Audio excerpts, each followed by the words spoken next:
오늘 우리에게 주시는 하나님의 말씀은 마태복음 6장 19절에서 25절 말씀입니다. 신약 성경 구면에 있습니다.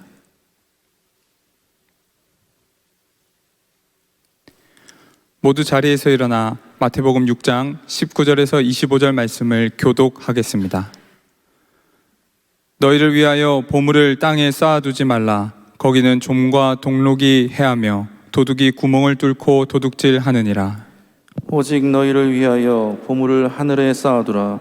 거기는 좀이나 동록이 해하지 못하며 도둑이 구멍을 뚫지도 못하고 도둑질도 못하느니라. 내 보물이 있는 그곳에는 내 마음도 있느니라. 눈은 몸의 등불이니 그러므로 내 눈이 성하면 온몸이 밝을 것이요 눈이 나쁘면 온몸이 어두울 것이니 그러므로 내게 있는 빛이 어두우면 그 어둠이 얼마나 더하겠느냐. 한 사람이 두 주인을 섬기지 못할 것이니 혹 이를 미워하고 저를 사랑하거나 혹 이를 중히 여기고 저를 경히 여김이라. 너희가 하나님과 재물을 겸하여 섬기지 못하느니라. 함께합니다. 그러므로 내가 너희에게 이르노니 목숨을 위하여 무엇을 먹을까 무엇을 마실까 몸을 위하여 무엇을 입을까 염려하지 말라. 목숨이 음식보다 중하지 아니하며 몸이 의복보다 중하지 아니하냐. 아멘. 성경에 손을 얹고 고백합니다. 이는 살아계신 하나님의 말씀입니다. 아멘. 할렐루야. 주의 은혜와 평강이 여러분과 함께 하시기를 축원합니다. 오늘은 광복절입니다. 76주년 맞이하는 광복절. 오늘 주일은 그래서 광복기념주일입니다. 이 광복이라고 하는 말은 빛을 회복한다, 그런 의미죠. 일제 36년간의 어둠의 긴 터널을 빠져나와 빛을 회복한 날이 광복절입니다. 근데 우리가 가만히 돌아보면 우리가 진짜 빛을 회복했는가 한번 돌아볼 필요가 있습니다. 엄밀한 의미에서 이 땅의 진정한 빛의 회복은 남과 북이 평화 통일되는 평화의 빛의 회복일 것입니다. 우리는 이 일을 위해서 계속 기도해야 될 것이고요. 특별히 그리스도인들은 주님이 하나 되게 하신 것 힘써 지키고 하나 되게 하기 위해서, 평화를 위해서 헌신하며 노력해야 될 것입니다. 또한 우리는 생명의 빛의 회복이 필요합니다. 오늘 이 땅에 스스로 목숨을 끊는 극단적인 선택을 하는 분들이 얼마나 많이 늘었는지 모릅니다. 우리나라의 자살률은 세계 1위입니다. 그것도 10수년째 1위를 해오고 있습니다. 그리스도인에게 사명이 있습니다. 생명 살리는 사명. 그래서 우리는 교회 안에서만이 아니라 빛은 세상에서 빛을 비추도록 주님 명령하셨죠. 그래서 그리스도의 생명의 빛을 많은 사람들이 회복할 수 있도록 우리가 사람 사랑 생명 사랑 걷기 축제합니다. 모이지 못하기 때문에 작년처럼 비대면으로 하는데 저는 우리 성도님들이 관심을 갖고 많이 신청하고 참여하셨으면 좋겠습니다. 그래서 한 분이라도 더 생명의 빛 가운데 그 생명이 회복될 수 있도록 우리 함께 노력을 해주셨으면 좋겠습니다. 또한 우리가 회복해야 될 빛이 있죠. 그 신앙의 빛입니다. 믿음의 빛이죠. 제가 지난 주간 휴가를 가졌는데요. 뭐 어디 가지는 못하고 방콕이라고 하죠. 거의 집안에 있었습니다. 영상으로 예배를 드렸어요. 영상으로 예배를 드리다 보니까 목사인 제 자신도 이 신앙적으로 느슨해지는 걸 느끼겠더라고요. 물론 영상 예배가 예배 아닌 것 아닙니다. 우리가 어디서든지 영상으로 예배 드리는 거 귀한데 중요한 것은 여러분이 진짜 영상으로든 현장이든 어디서든 우리 주님을 진심으로 믿고 예배하느냐, 이게 중요하겠죠. 근데 아무래도 영상으로만 하다 보니까 그런 어려움이 있어요. 그래서 빨리 코로나 상황 끝나고 우리 교회에서 함께 모여 예배드린 그날을 더욱 간절히 사모하게 되더라고요. 우리 모두 이 신앙의 빛이 꺼지지 않도록 온전히 회복되도록 기도하시기를 바랍니다. 오늘은 재물을 보는 세 가지 관점에 대해서 말씀을 전하고자 합니다. 지난주일부터 슬기로운 경제생활 시리즈 설교를 하고 있습니다. 지난주일에는 재물을 바로 보기, 이런 제목의 말씀으로 전했습니다. 그러니까 돈의 긍정적인 측면과 부정적인 측면을 균형 있게 볼 줄 알아야 된다. 이런 말씀을 드렸죠. 돈은 숭배의 대상이 아니라 잘 사용해야 될 대상이다. 이 돈을 칼에 비유를 하면서 잘못 사용하면 사람을 다치게 하기도 하고 죽이기도 한다. 잘 사용하면 사람들에게 유익을 주고 생명을 살리는 좋은 도구가 될 수 있다. 그러니 이 물질을 제대로 보는 관점이 중요하다는 말씀을 드렸습니다. 오늘 설교도 그 연장선상에 있는 말씀이 보다 구체적으로 재물을 보는 세 가지 관점을 말씀드릴 텐데, 이 본문의 내용으로 들어가기 전에 재물을 바른 관점에서 사용한 한 인물을 소개하고자 합니다. 우리나라가 일제 치하 36년 동안 많은 국민들이 경제적으로 어렵고 정신적인 고통을 당했습니다. 그런데 그 시절에도 부자가 있었어요. 나라를 팔아서, 백성들을 팔아서 부자가 된 매국 부자가 있었는가 하면, 부자인데 그 부유함으로 독립 지원을 하기도 하고 어려운 이웃에게 환원을 하기도 했던 애국 부자도 있었습니다. 일제 치하에서 애국 부자로 아주 도드라지게 활동을 했던 인물이 유일한 박사라고 하는 분입니다. 유한양행, 또 유한공업고등학교, 유한대학교를 설립하신 분이죠. 독실한 크리스찬이십니다. 이 유일한 박사의 신앙은 그의 아버지 유기현 씨로부터 이어받은 것입니다. 이 유일한 박사의 아버지 유기현 씨는 평양에서 여러 가지 활동을 하고 또 일을 하는 동안 모펫 선교사님이라고 하는 분에게 세례를 받게 됩니다. 이 모펫 선교사님은 우리나라 아펜젤러 언도드 선교사님과 선교사님처럼 아주 중요한 선교적인 사명을 감당하셨던 그런 분이십니다. 한국 명으로는 마포 삼열 선교사님이십니다. 물론 이 유기현 씨가 모펫 선교사님에게 영향을 받아서 세례도 받고 신앙생활을 하기도 했지만, 그보다 더 큰 영향을 끼치신 분이 미국 감리교 의료 선교사였던 제임스 홀 선교사님의 영향 때문입니다. 이 제임스 홀 선교사님은 본래 캐나다 분인데 미국에서 활동을 하시다가 미국 감리교의 파송을 받고 한국에 오신 의사이십니다. 근데 이분이 1894년 청일전쟁으로 평양에 많은 부상당한 군인들, 그리고 그 전쟁통에 부상을 당하고 고통당하는 평양 시민, 평양 사람들을 헌신적으로 치료를 해줬어요. 그러다가 1894년 11월에 그만 그 자신이 세상을 떠나고 맙니다. 아주 젊은 나이셨어요. 그래서 이 제임스 홀 선교사님이 헌신적으로 평양 사람들을 돌봐준 것을 많은 평양 사람들이 보고, 야, 하나님의 사랑이 저런 것이구나. 이걸 감동을 받아서 많은 사람들이 기독교인이 되었고 다른 선교사님들에게 세례를 받게 됩니다. 그 중에 한 사람이 유일한 박사의 아버지 유기현 씨입니다. 그래서 이 유기현, 그 유일한 박사의 아버지는 자녀들에게 철저한 신앙교육을 시켰고요, 애국정신을 불어넣었던 그런 분입니다. 그는 1905년에 미국 감리교회에서 조선인 유학생을 선발한다는 이야기를 듣고 그때 당시 10살이었던 아들 유일한을 미국으로 보냅니다. 유학 보내는 것이죠. 한국 상황이 좋지 않지 않습니까? 나중에 1910년 경술국치, 이 한일합방이 일어나면서 유기현 씨는 북간도로 이주를 해서 거기서 독립운동을 합니다.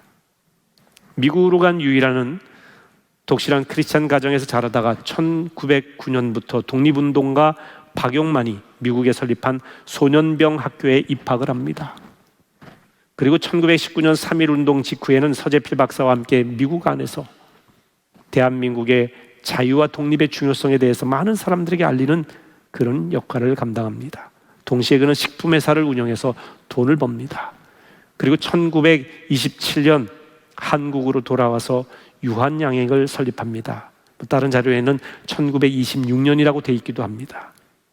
유한양행은 한국인들의 건강에 필요한 결핵약을 만들어서 판매했고요. 여러분들이 잘 아시는 소염 진통제 안티프라민을 판매했던 회사죠. 그는 자신이 번 돈으로 북한도에 있는 아버지를 통해 독립 자금을 지원하기도 했고요. 6.25 전쟁 이후에는 인재 양성을 위해 유한공고와 대학교를 설립했고 사회사업에 헌신했던 분입니다. 그는 기업을 운영할 때 철저한 윤리 경영을 했고 성실하게 납세를 했고 정권과 결탁을 철저히 거부해서 많은 어려움도 있었지만 정직하고 깨끗해서 흠잡을 데가 없었기 때문에 기업이 설 수 있었습니다.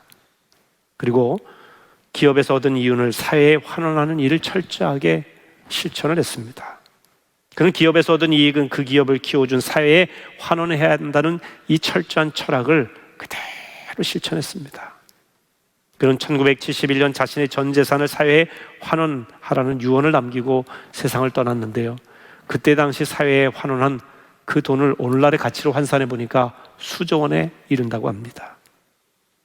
유한양의 회사도 자기 자녀가 아니라 전문 경영인에게 물려주었습니다. 유일한 박사가 이렇게 살 수 있었던 이유는 건전한 재물관, 기독교인다운 경제관을 갖고 있었기 때문입니다. 재물에 매여 사는 인생이 아니라 재물을 지혜롭게 사용하는 인생관을 갖고 있었다는 것입니다. 그래서 재물을 바라보는 관점이 중요해요. 많이 버는 것, 지출하는 것 이전에 재물을 어떻게 보아야 되는가, 이게 중요한데요.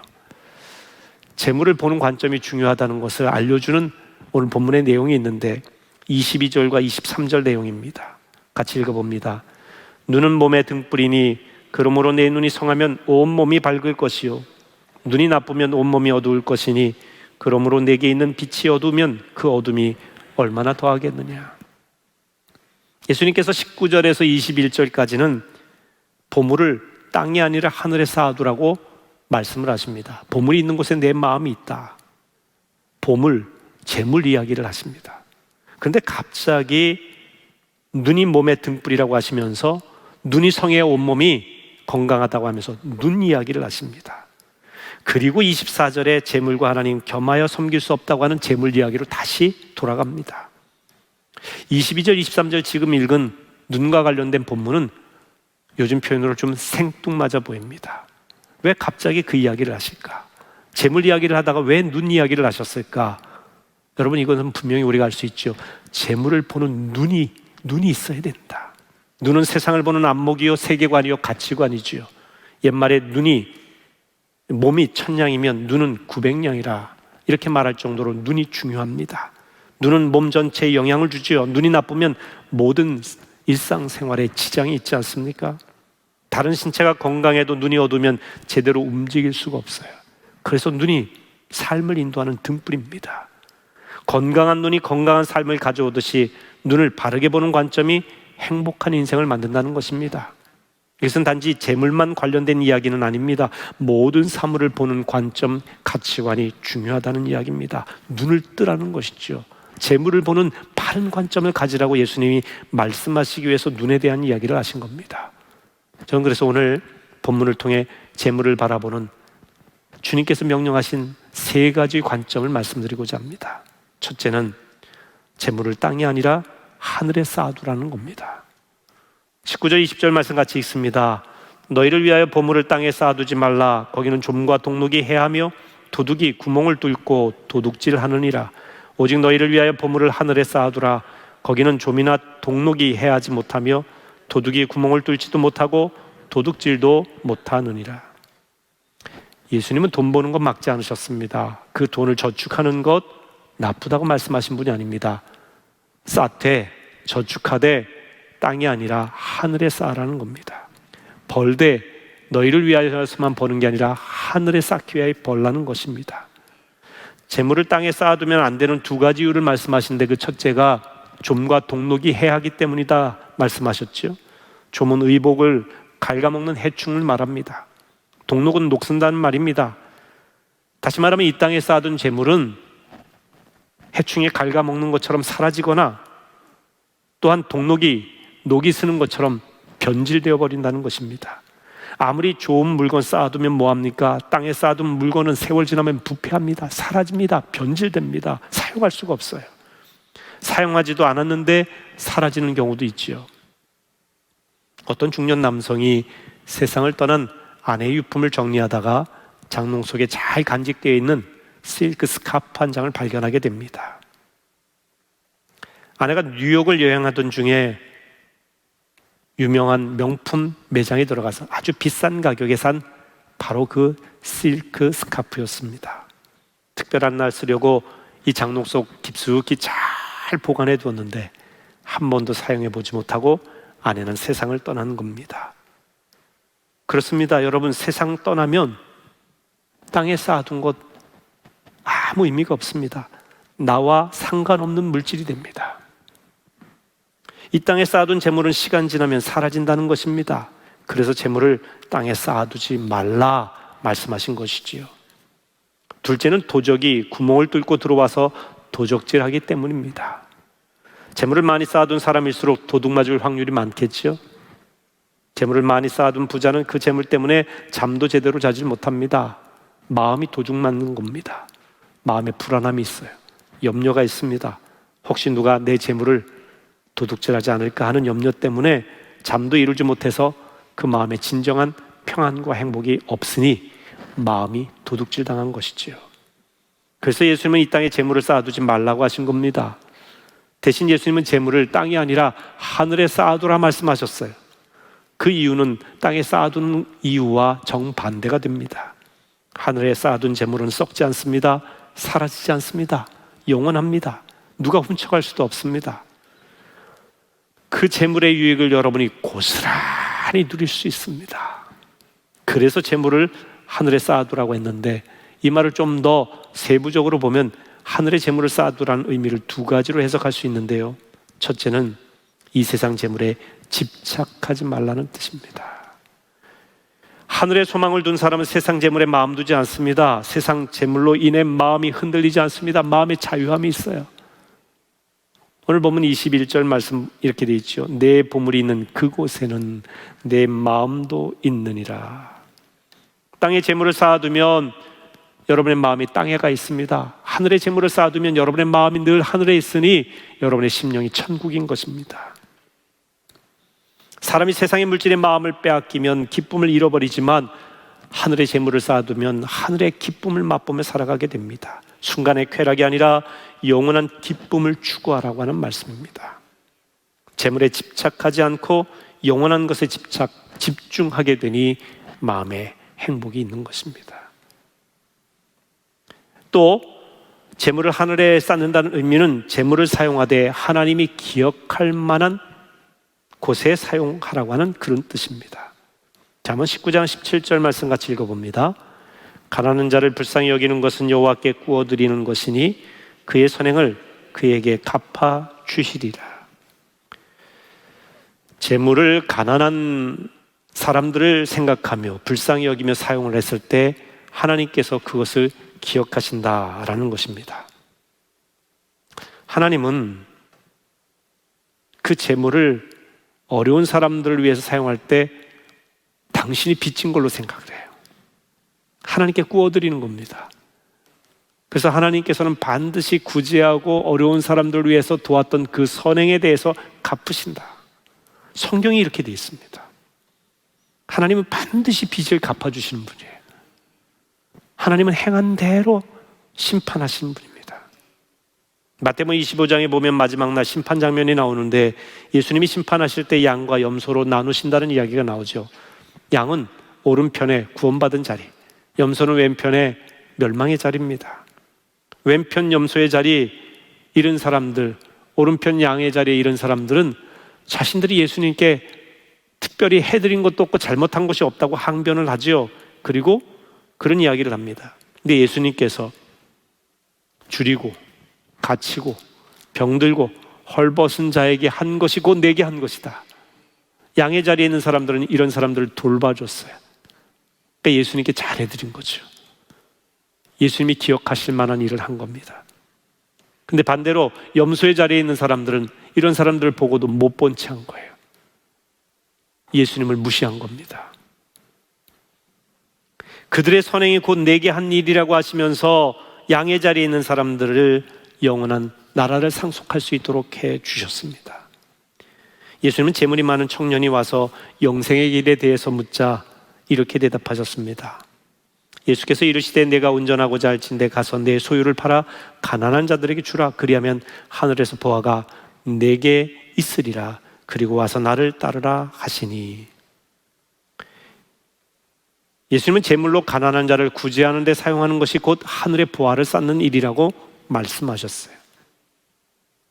여러분, 땅이 아니라 하늘의 보화를 쌓으시기를 바랍니다.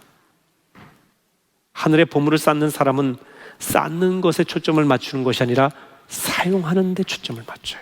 어떻게 쓸까? 미국의 여부흥사로 유명한 캐서린 쿨만 여사의 간증입니다. 그의 가정은 과수원을 운영하는 분홍입니다. 아주 큰 부자였다고 합니다.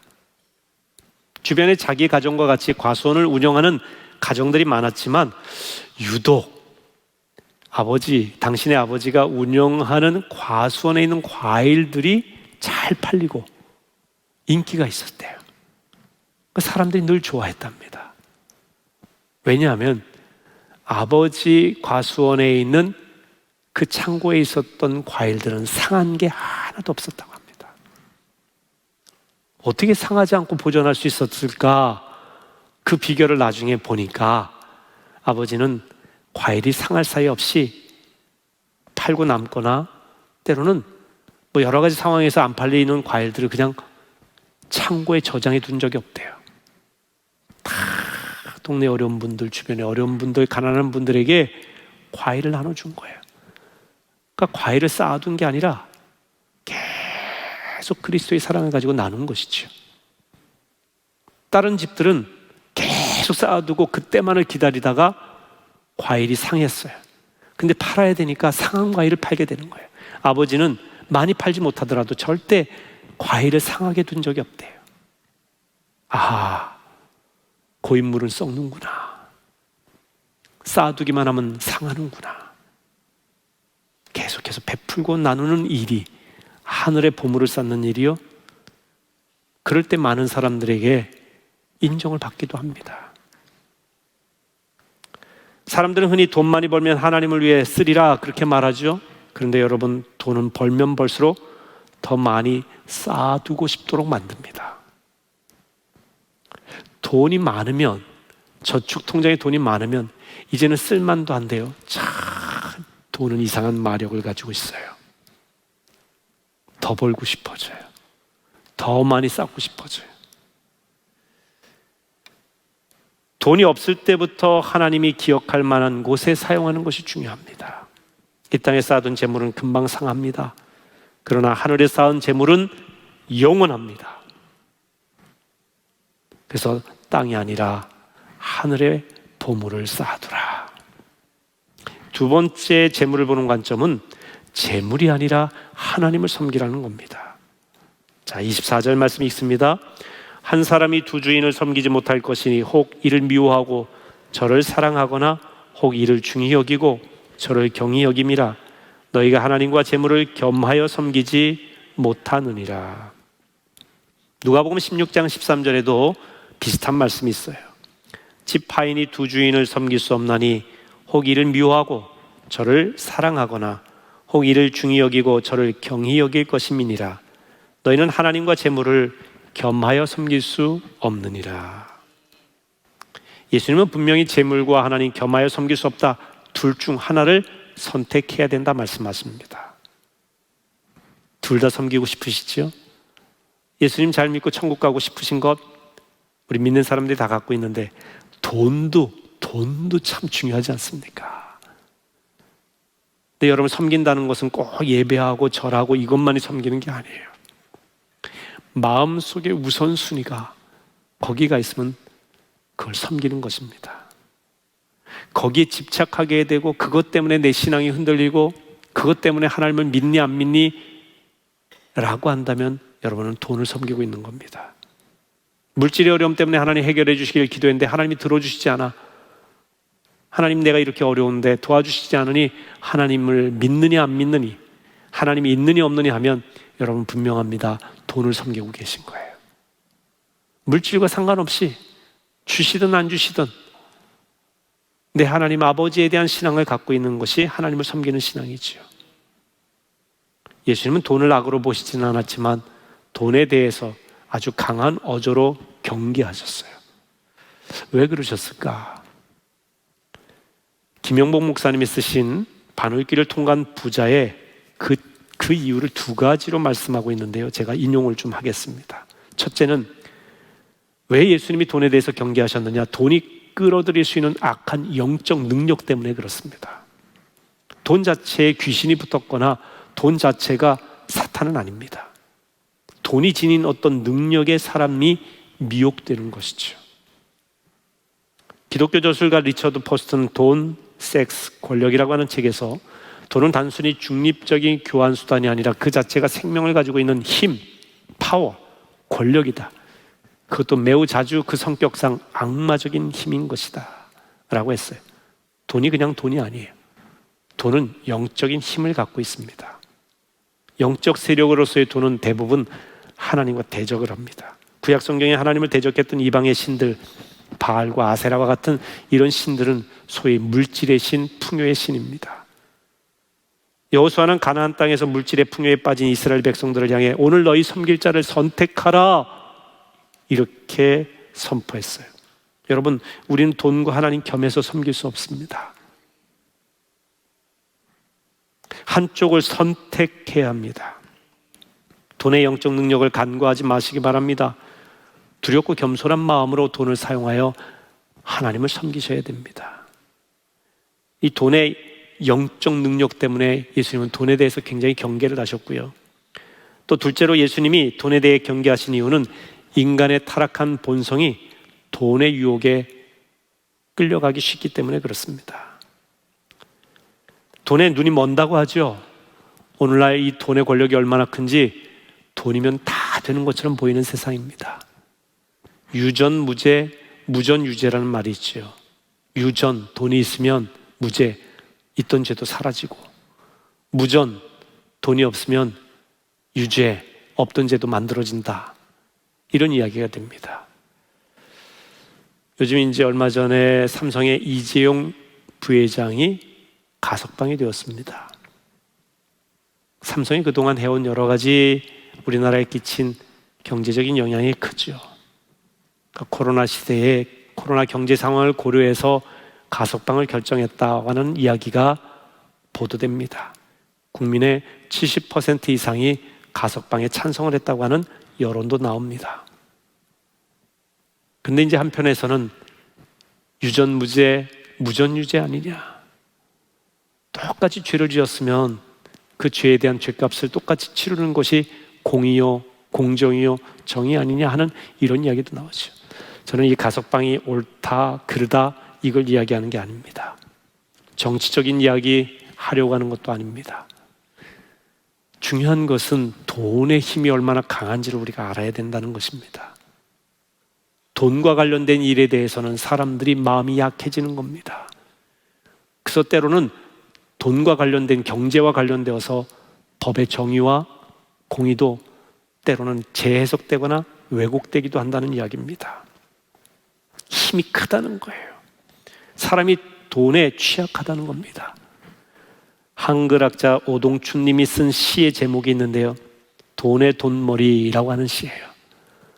제가 고등학교 시절에 이 한글 학회의 부설로 있는 전국 고등학교 그 한글학회 회원으로서 제가 활동을 한 적이 있습니다.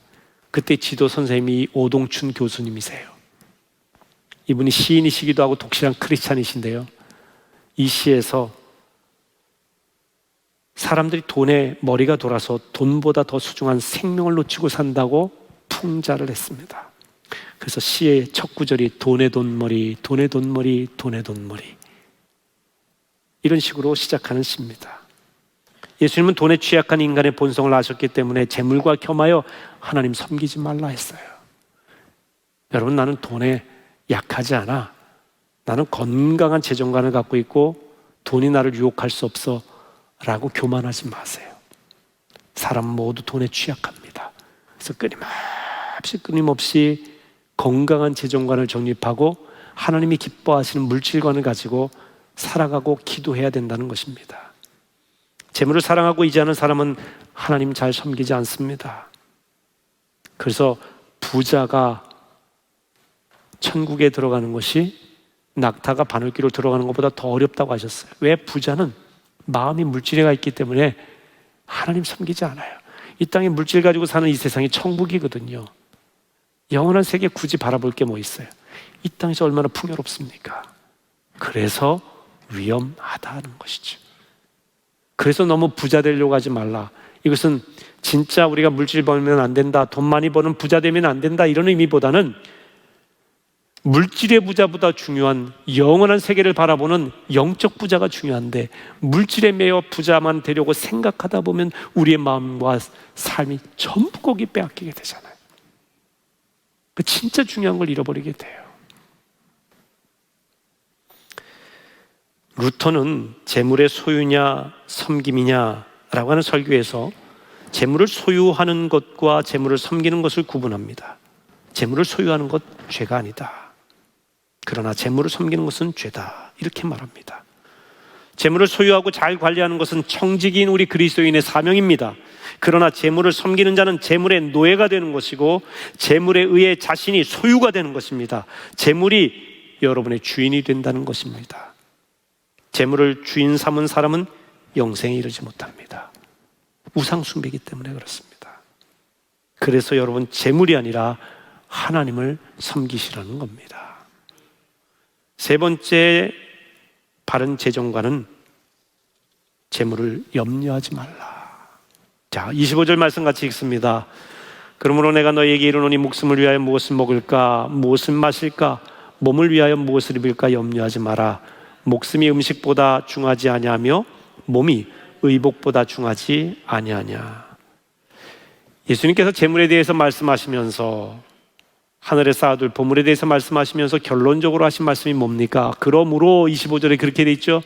그러므로 결론적으로 25절부터 마지막 34절까지 6장의 끝절까지 결론적으로 하신 말씀은요, 염려하지 마라. 그러니까 재물에 대한 이야기를 막 몇 절 이야기하고 난 다음에 아주 긴 내용으로 염려하지 마라. 무엇을 먹을까, 마실까, 입을까 염려하지 마라. 이건 이방인들이 하는 일이다. 다시 말하면 믿음 없는 사람들이 그런 것이다. 염려하는 것은 불신앙이다.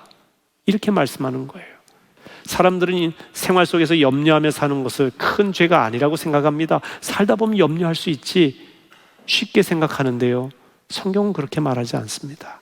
자, 누가복음 21장 34절 보겠습니다. 너희는 스스로 조심하라. 그렇지 않으면 방탕함과 술 취함과 생활의 염려로 마음이 둔하여지고 뜻밖의 그날이 덫과 같이 너에게 임하리라. 예수님은 생활에서 염려하는 것을 술 취함, 방탕함과 같은 불신앙의 죄로 보았습니다. 우리 마음을 영적으로 무디게 만드는 덫으로 보신 겁니다. 여러분, 생활의 염려는 죄입니다. 마지막 때를 이기지 못하게 하는 무서운 죄가 됩니다. 사람이 방탕하게 살고 술 취해서 살면 죄인 줄 알고 금방 회개하겠죠. 그런데 염려하는 죄에 대해서는 잘 회개하지 않습니다. 아니, 회개하려고 생각지도 않아요. 당연한 것으로 여깁니다. 물질에 대해 염려하는 것 당연하게 생각하지 마세요. 불신앙의 죄입니다. 무엇을 먹을까, 입을까, 마실까, 이방인들이 하는 일이라는 거예요. 불신앙, 신앙 없는 사람이나 그러는 것이라는 겁니다. 하나님을 아버지로 믿는 사람은 먹을 것, 입을 것, 마실 것 걱정하지 않는다. 그 이야기가 뒷얘기예요. 예수님께서 공중의 새를 보라, 들의 백합화를 보라 하시면서 누가 먹이시느냐? 새 누가 먹이시느냐? 하나님이 먹이신다. 하나님이. 내가 너에게 말하노니 솔로몬의 모든 영광으로도 입은 것이 이 꽃 하나만 못하다. 하나님이 기르시는 이 꽃 하나만도 솔로몬의 영광이 못하다는 거예요. 그러니까 하나님이 하시는 것이 제일이지 인간이 쌓은 공로나 화려함이나 그런 것들을 하나님의 공급하시는 것과 비교할 수 없다는 거예요. 오늘 이따가 아궁이에 던져지는 들풀도 하나님이 이렇게 입히시는데 너희 먹이고 입히시지 않겠느냐? 사랑하는 자들을 염려하지 마라. 염려하지 않기 위해서는 어떻게 하라고 말씀하시냐? 그런즉 너희는 먼저 그의 나라와 그의 의를 구하라. 그리하면 이 모든 것을 너희에게 더하시리라. 너희들이 생각해야 될 것, 집중해야 될 것은 물질에 대한 염려 아니다. 생활고에 대한 근심과 걱정이 아니다. 하나님 나라다. 여러분, 원종수 장로님 아십니까? 옛날 미국에서 아주 하나님 나라의 로얄 패밀리라고 하는 책으로 유명하신 분이죠. 암 전문의로 아주 성공적인 인생을 사신 그런 분이신데요. 장로님이 되셨죠. 근데 이 원종수 장로님의 어머님 신앙이 대단하죠. 참 이분이 어렸을 때 가난했다고 합니다. 끼니 걱정을 해야 될 정도였다고 합니다.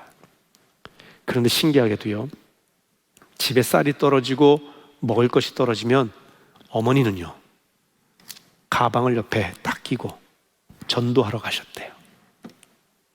복음을 전하러 가셨답니다. 왜? 마태복음 6장 33절에 그런즉 너희는 먼저 그의 나라와 그의 일을 구하라. 먼저. 끼니 걱정하는 게 먼저가 아니에요. 물질에 대한 염려가 먼저가 아니라 하나님 나라와 의를 구하는 게 먼저니 하나님 나라를 전하러 가는 거예요. 그렇게 어머니 사셨대요. 그 믿음으로. 여러분, 물질에 대한 염려가 막 밀려올 때가 있으십니까? 한번 전도하러 가보세요. 복음 전하세요. 걱정, 근심을 앞세우지 말고 하나님의 나라와 의를 먼저 생각하세요. 주님 바라보시라는 이야기입니다. 루터는 염려를 두 종류로 구분했어요. 믿음의 염려와 사랑의 염려. 신앙인은 하나님과 자신과의 관계에서 자신의 문제에 대해서는 하나님께 맡기고 염려하지 말아야 된다, 이렇게 얘기했습니다. 믿기 때문에 염려하지 말라는 겁니다. 그러니까 믿음의 염려는 불신앙이에요. 그러나 신앙인은 자신과 이웃과의 관계에서 이웃의 문제에 대해서는 염려하라 그랬어요. 자기 문제는 염려하지 마라. 하나님이 책임지신다. 그런데 우리 이웃의 어려운 형편을 보는 것, 그들에 대해서 염려해 주는 것은 긍휼히 여기는 마음, 사랑의 마음이기 때문에 하나님이 축복하신다는 거죠. 아파하는 사람 염려하십시오. 그건 사랑이에요. 물질이 없어 걱정 근심하고 어려운 사람들 염려해 주십시오. 그리고 덥게 하라, 마시게 하라, 따뜻하게 하라만 하지 말고 여러분의 있는 것을 도우세요. 그것이 진정으로 이 사랑의 염려를 하는 자의 모습입니다.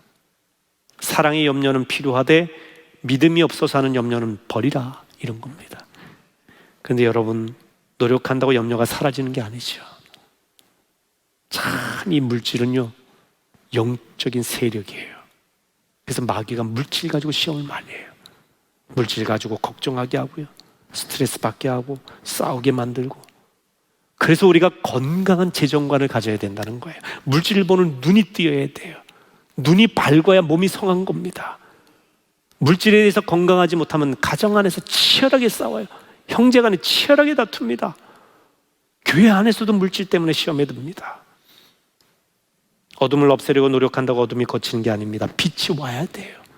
그럼 어둠이 사라지죠. 물질에 대한 염려가 사라지게 하는 비결이 뭐냐? 진정한 복음이 우리 안에 들어와야 돼요. 예수 그리스도를 바라보는 믿음의 눈이 열려야 된다는 것입니다. 주님이 여러분과 함께 하십니다. 하나님이 여러분의 아버지이십니다. 이 믿음의 눈이 열리시길 주의 이름으로 축원합니다. 오늘 세 가지 관점 얘기했습니다. 첫째, 재물을 땅이 아니라 하늘에 쌓아두라. 둘째, 재물이 아니라 하나님을 섬기라. 셋째, 재물에 대해 염려하지 말라. 기억하시기 바랍니다. 이 시간 우리 찬양하실까요? 내가 주인 삼은 모든 것 내려놓고. 우리 찬양하시고 조용히 기도하는 시간 갖겠습니다.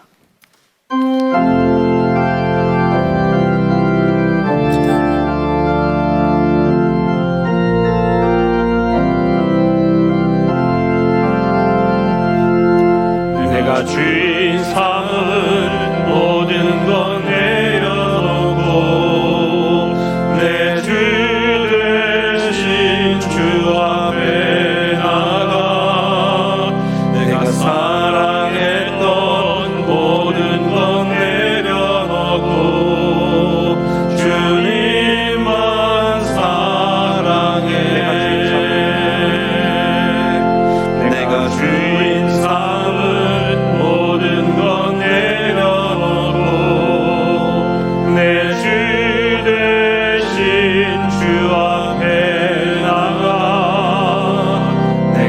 사랑했던 모든 것 내려놓고 주님만 사랑해. 주 사랑 거친 풍랑에도 깊은 바다처럼 나를 잠잠케 해. 주 사랑 내 영혼의 반석, 그 사랑 위에 서리. 우리 이 시간 기도하실 때 주님 재물을 바라보는 바른 눈을 허락해 주옵소서. 이 땅이 아니라 하늘에 재물을 쌓아두게 하여 주옵소서. 재물을 섬기지 말고 하나님 섬기게 하여 주옵소서. 제 안에 있는 염려를 주님께 맡깁니다. 주님 맡아 주옵소서. 이런 마음으로 주여 믿습니다 하시고 합심으로 기도합니다. 주여 믿습니다. 오 주님, 재물의 진정한 주인은 하나님이십니다. 재물에 대한 염려를 주님께 맡깁니다. 걱정과 근심 모두 주의 십자가 아래 내려놓게 하여 주옵소서. 물질 섬기는 인생이 아니라 하나님 섬기며 살아가는 신앙인으로 살아가게 하옵소서.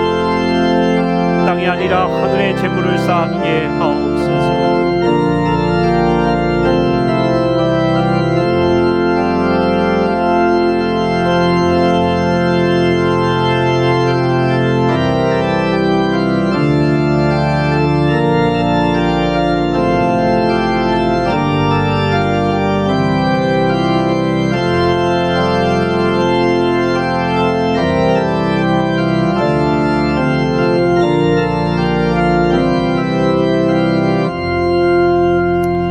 은혜로우신 하나님, 재물을 땅이 아니라 하늘에 쌓아두는 자가 되게 하옵소서. 재물을 주인으로 섬기는 것이 아니라 재물의 주인이신, 우리 인생의 주인이신 하나님을 섬기며 살게 하옵소서. 우리의 마음이 땅이 아니라 늘 하늘을 향하게 하옵소서. 재물에 대해 염려하는 인생 되지 말고 재물의 주인이신 주님과 동행하며 하나님 나라를 바라보며 살아가는 복된 인생이 다 되게 하옵소서. 예수님의 이름으로 기도하옵나이다. 아멘.